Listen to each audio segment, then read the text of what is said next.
चलिए आपको जालंधर से सीधे लाइव तस्वीरें दिखाते हैं। आपको बता दें कि राहुल गांधी पंजाब दौरे पर है। क्या कुछ कह रहे हैं आपको सुनाते हैं। ज्यादा बैठना पड़ा, इसके लिए मैं आपसे सबसे माफी मांगता हूं। हमारे सामने पंजाब का चुनाव है।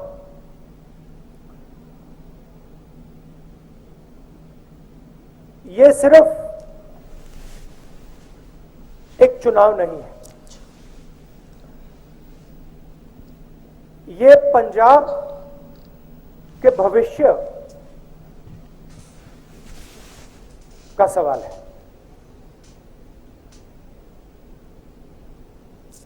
पंजाब किस डायरेक्शन में, किस रास्ते आगे बढ़ेगा, यह सवाल है। और हमारे लिए, कांग्रेस के लिए,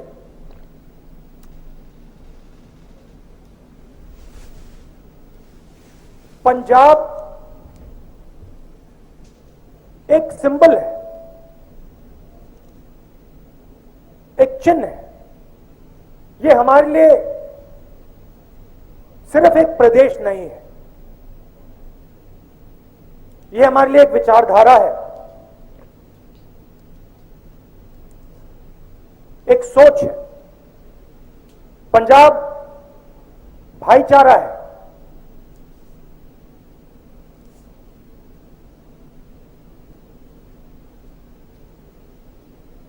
तो ये हमारे लिए, हमारी आइडियोलॉजी के लिए एक बहुत जरूरी चिन्ह है। और मैं जानता हूं सालों से, जैसे आज गाड़ी में किसी ने कहा, कहीं भी देखो,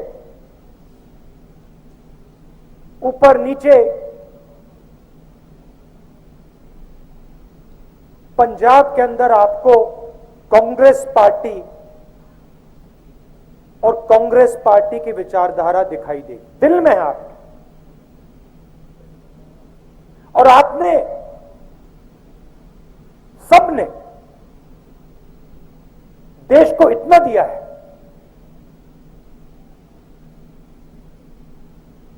प्रधानमंत्री जी दिया, 10 साल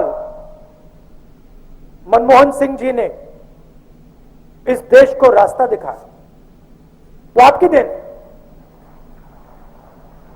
और फिर से कहता हूं, मनमोहन सिंह जी सिर्फ एक व्यक्ति नहीं है, एक सोच है, काम करने का एक तरीका है। उसको आप पंजाबियत कहते हो। हर धर्म का आदर, सबका आदर, बुजुर्गों का आदर, महिलाओं का आदर, यह आपकी सोच है, यह हमारी सोच है।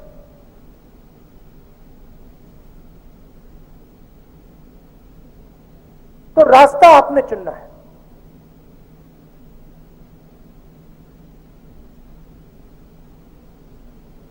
गाड़ी में बात हुई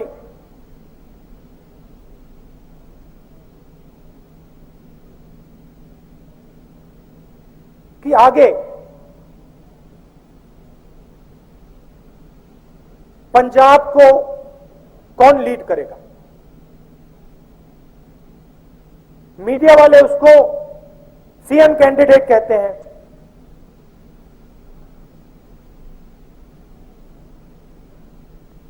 दोनों चन्नी जी ने और सिद्धू जी ने गाड़ी में मुझे कहा कि देखिए, पंजाब में सबसे बड़ा सवाल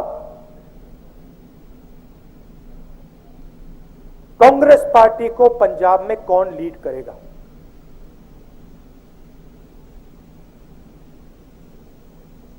और दोनों ने मुझे आश्वासन दिया और मैं बहुत खुश हुआ कि देखिए, दो लोग तो लीड नहीं कर सकते, एक ही व्यक्ति लीड करेगा। और दोनों ने मुझे कहा, जो भी लीड करेगा, कसम खा के दूसरा व्यक्ति अपना पूरा दम, अपनी पूरी शक्ति उसकी मदद करने में लगा देता। और मैं सुन रहा था,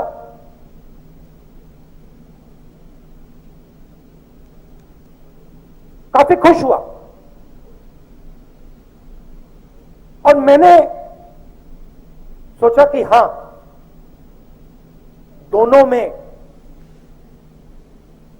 दोनों के दिल में कांग्रेस पार्टी की सोच है। ये सिर्फ एक राजनीतिक पार्टी नहीं है।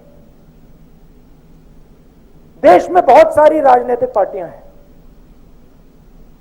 ये सिर्फ एक राजनीतिक पार्टी नहीं है। ये एक विचारधारा है। ये वो विचारधारा है जिसने अंग्रेजों को हराकर इस देश को बनाया है। वो ये विचारधारा है। और इस विचारधारा में हम सब एक हैं। जैसे कहा जाता है कि पंजाब 5 नदियों का स्टेट है, मगर अगर आप उसको गहराई से देखें तो वो 5 नदियां एक नदी से आती हैं और फिर वो 5 नदियां समुद्र में मिल जाती हैं। और आज मैं सोच रहा था, भाषण के बारे में सोच रहा था, और मैंने नोटिस किया कि पंजाब शब्द के अंदर हमारा जो चिन्ह है पंजा, वो भी है।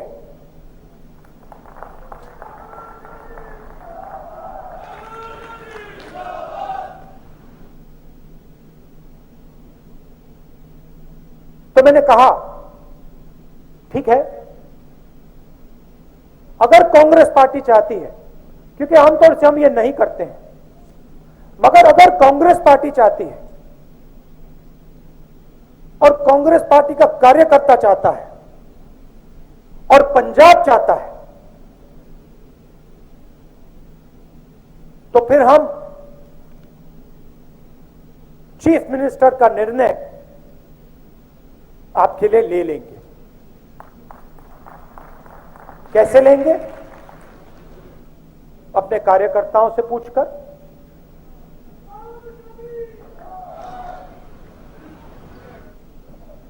अपने कार्यकर्ताओं से पूछकर, और जो सही व्यक्ति होगा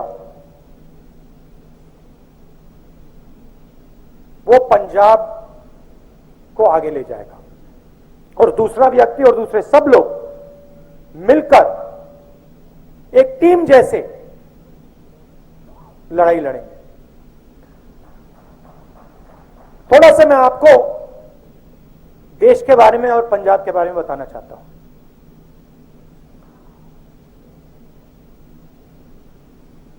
चाहे वो नरेंद्र मोदी जी हो, बीजेपी हो, चाहे वो बाकी पार्टियां हो,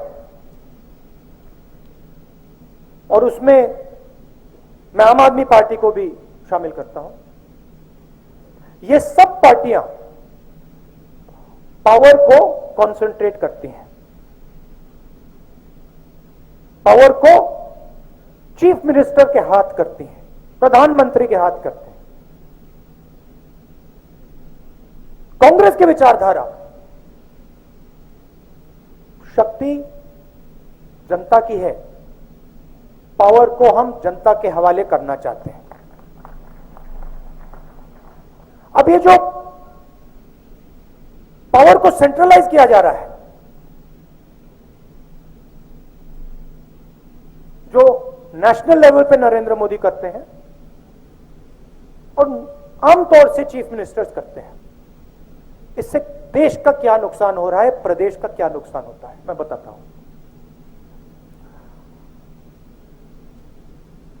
रोजगार का सिस्टम आप देखिए, किसी भी प्रदेश में जाइए, रोजगार स्मॉल और मीडियम बिजनेस वाले देते हैं। जो देश के सबसे बड़े उद्योगपति होते हैं, वो इतना रोजगार नहीं देते जितना छोटे दुकानदार, स्मॉल एंड मीडियम बिजनेस चलाने वाले लोग देते हैं। नेशनल लेवल पे आप देखिए, डिमोनेटाइजेशन, नोटबंदी, किसको नुकसान हुआ? छोटे बिजनेस वालों को, दुकानदारों को, स्मॉल मीडियम वालों को। फायदा किसको हुआ? देश के सबसे बड़े 2-3 अरबपतियों को। उसके बाद जीएसटी लागू की, किसको फायदा हुआ? उन्हीं 2-3 अरबपतियों को। किसको नुकसान हुआ? छोटे दुकानदारों को, स्मॉल मीडियम बिजनेस वालों को। किसान बिल मोदी जी लाए, 3 बिल। पंजाब के किसान ने पूरा दम लगाकर हिंदुस्तान की सरकार के सामने खड़े होकर, और मैं आपको बधाई देता हूं, हम भी आपके साथ खड़े थे, मगर आपने उन बिल को खारिज कराया। मगर बिल का लक्ष्य क्या था?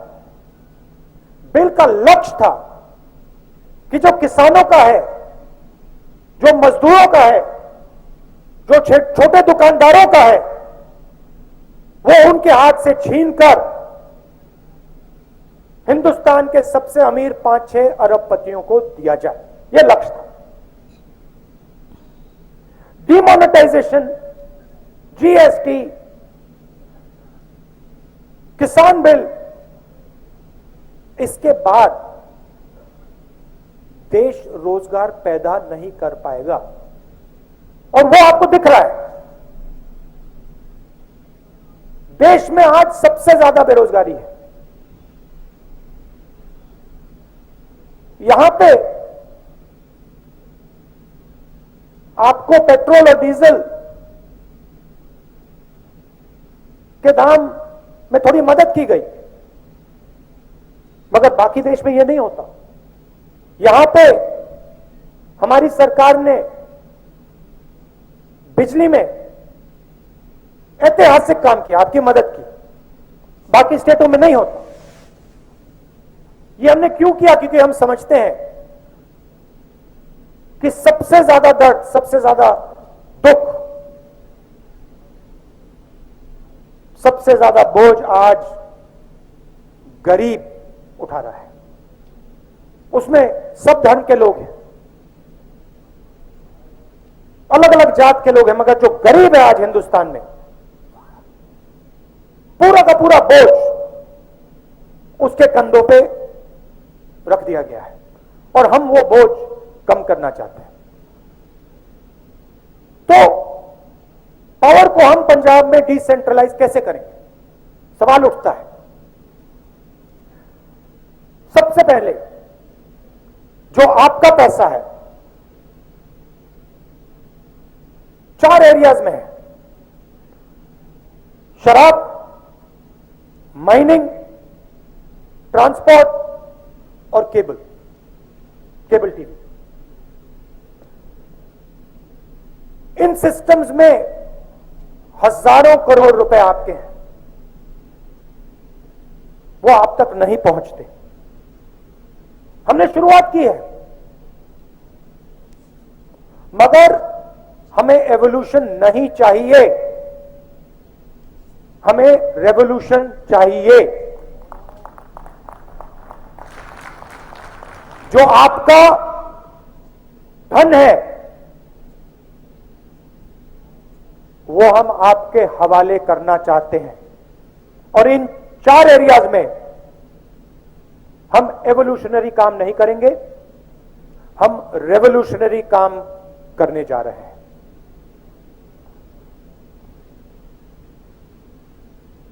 मैंने रोजगार की बात की। पंजाब में आपके पास 23 क्लस्टर्स हैं, अलग अलग बिजनेस के clusters, small and medium industry के क्लस्टर्स।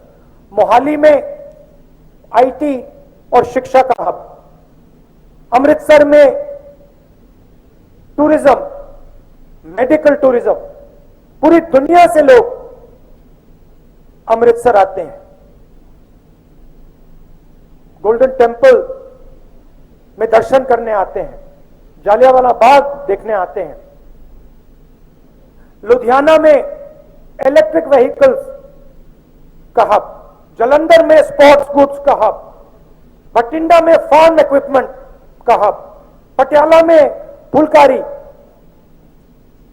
और पूरे पंजाब में एग्रीकल्चर। हमारी सरकार ये जो पैसा अल्कोहल, माइनिंग, ट्रांसपोर्ट और केबल से आएगा, उस पैसा का प्रयोग इन हब्स को world class centres of excellence में बदलने का इस्तेमाल होगा।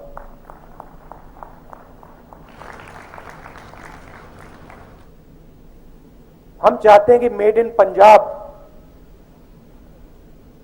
पूरी दुनिया को ये शब्द दिखने लग जाए, मेड इन पंजाब। पंचायती राज की राजीव जी ने बात की थी। हम चाहते हैं कि जो हमारे प्रधान हैं, सरपंच हैं,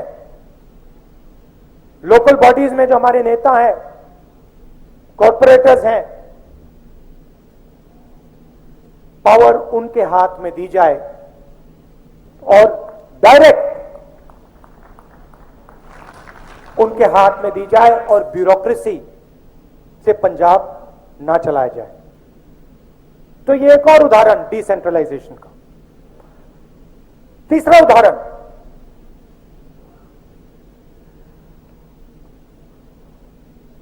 सरकार आपके द्वार 160 सर्विसेज जो सब लोग चाहते हैं, certificates, clearances, permissions, local taxes, जो भी आपका सरकार से इंटरफेस होता है, ये सब चीजें 160 चीजें वन विंडो में हम आपके घर डायरेक्ट पहुंचा देंगे। तो आज आपको जो सरकार से बातचीत करनी पड़ती है, जो डिस्कशन करना पड़ता है, वो बंद हो जाए और डायरेक्टली आप अपने घर से जो सर्टिफिकेट्स आपको चाहिए, जो नक्शों की आपको जरूरत है, जो क्लियरेंसेस आपको चाहिए, जो परमिशंस आपको चाहिए, वो आप डायरेक्टली अपने घर में इंटरनेट के थ्रू आप वो कर लें। ये सब किया जा सकता है। और जैसे मैंने कहा, हम एवोल्यूशन नहीं चाहते, हम रेवोल्यूशन चाहते हैं। मगर पंजाब में सबसे जरूरी चीज शांति, भाईचारा। जो आपका इतिहास है, आपकी हिस्ट्री है। कांग्रेस पार्टी सिर्फ एक पार्टी है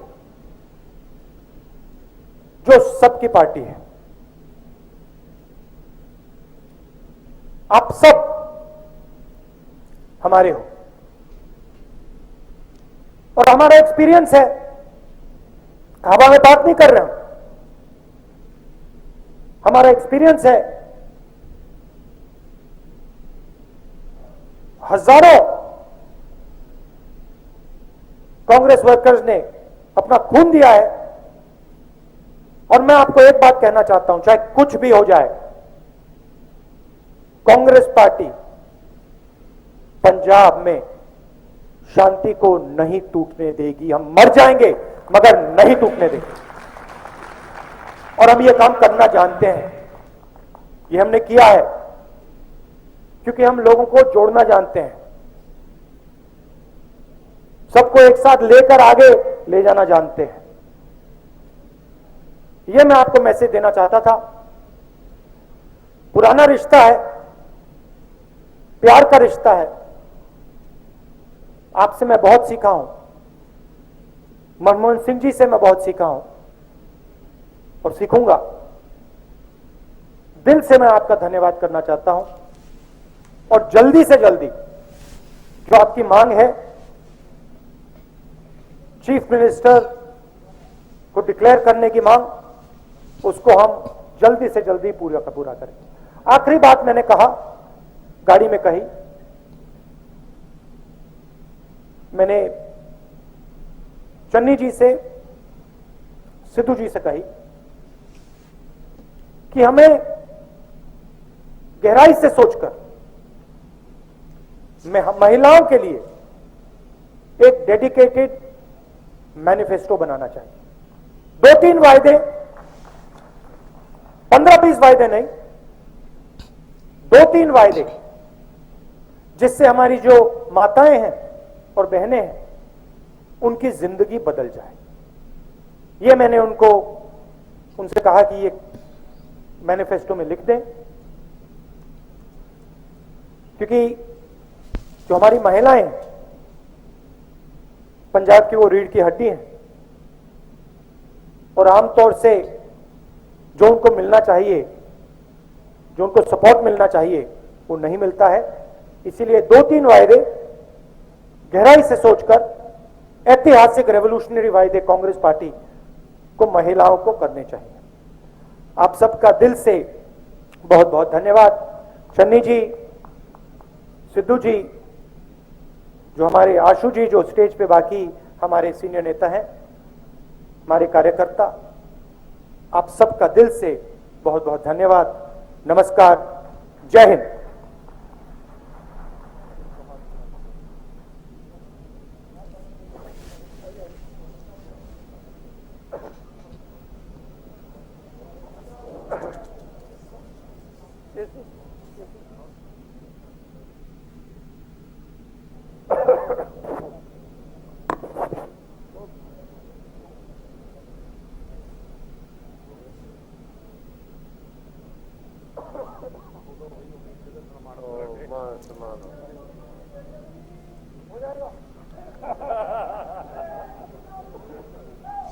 तो राहुल गांधी पंजाब दौरे पर, आपको बता दें कि कार्यकर्ताओं से राहुल गांधी ने संवाद किया।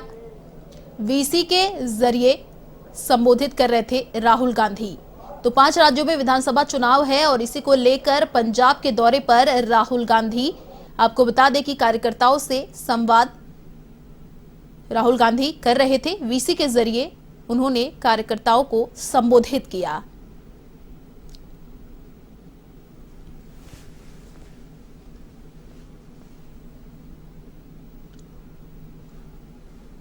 तो वीसी के जरिए राहुल गांधी ने कार्यकर्ताओं से संवाद किया।